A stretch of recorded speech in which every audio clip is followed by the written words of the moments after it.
一中商圈出现美美的餐厅，网红网美不要错过，就在光南楼上。是营运第一天还有免费拍立得，连车子都搬进餐厅，让我想到曼谷百货公司里面的人气餐厅以后一定会被洗版。是营运期间流程有小小进步空间。Tilda J 宅地址：台中市北区三民路3段125号2楼，电话0422278666。是营运期间11点到22点，店家 FB 请按我。从一进门就让人惊讶 ，Tilda 超宽敞的空间竟然可以设计成这么好看，街道风格好用心的规划布置，每一个都是造景。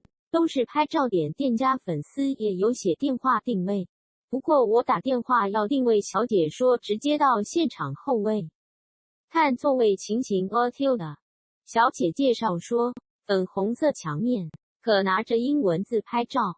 咦 ，Tilda 有野餐区，有看到网美在这里拍照，画面很好看。Tilda这区让我想到曼谷百货公司里面有很多超人气餐厅的氛围。Tilda 而且座位跟座位间距离很宽，保留了很大的视觉空间，货车也可以这么文青美美哒，竟然当桌面用。Tilda 是营运期间的 J 宅菜单，正式开幕后会有新的 Tilda 自己填单选餐，再到柜台结账，其中有一列是鼓励金加20元。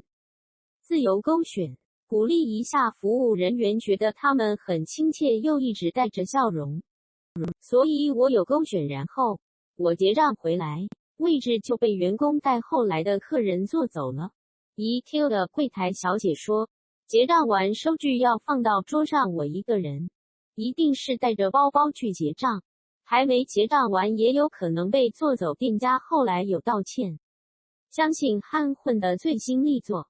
以后一定很顺，一位难求。Tilda 你是我心中无与伦比的美丽。225美元，很丰盛的一份早餐，有焗烤面包、鲜菇、玉米笋、地瓜泥、薯块、生菜沙拉。薯块部分稍微干了一点，调味比较淡。